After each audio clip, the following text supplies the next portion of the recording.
Баршаңызға сәлем достар, сіздермен Шолпан. Бүгін біз осындай адам ағзасына пайдалы дәрумендерге өте бай, адам ағзасының қанын жоғарылататын, тіпті балаларды сүйіп жейтін қызылшамен салат жасайтын боламыз.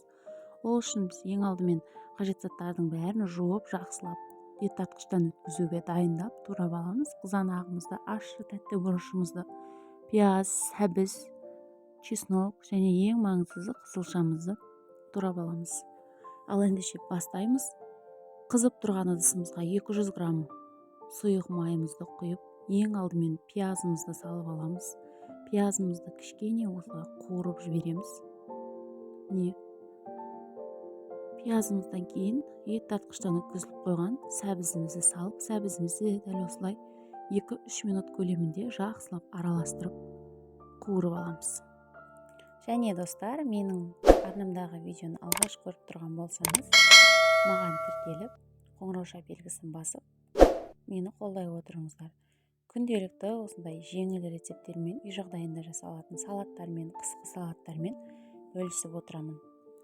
Енді кезекте сәбізімізді жақсылап қуырып болған соң, қызылшамызды, чесногымызды, ащы бұрышымызды ет тартқыштан өткізілген салып, оны да араластыра отыра, көріп тұрғандарыңыздай қуырып аламыз.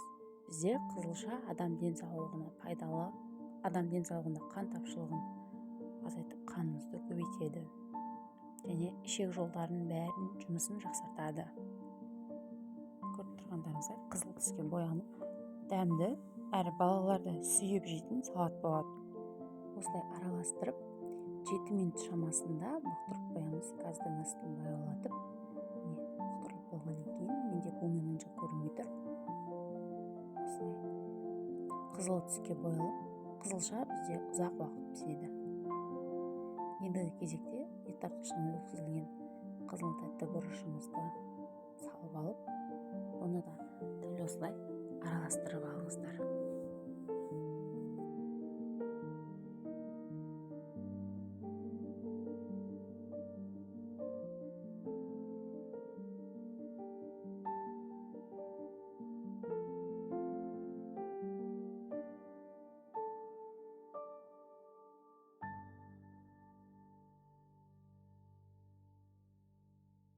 Жақсылап араластырып болған соң, ет тартқыштан өткізілген қызанағымызды да салып, бұны да жақсылап араластырып, қайнағанша қоямыз араластырып болған соң.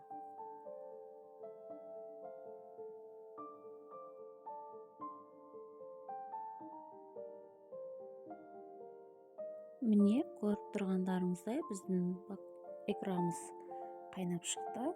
Ең алдымен біраз қасық татымына қарай тұзымызды, 2 шай қасық қантымызды, 1 шай қасық кинзамызды және 1 шай қасық қара бұрышымызды салып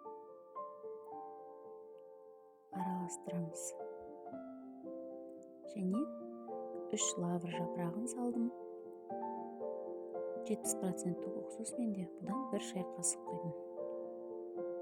Осылай араластырасыздар.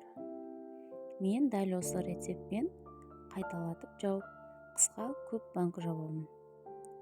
Сіздер де осылай татымына қарай салсаңыздар болады. Енді 40 минут шамасында қайнатып аламыз. Ішіндегі барлық сәбіз, қызылшаның пісуі кішкене ұзақ уақыт алады. Осылай бір келкі әдемі қайнайды. Енді кезек бізде дайын болып қалды.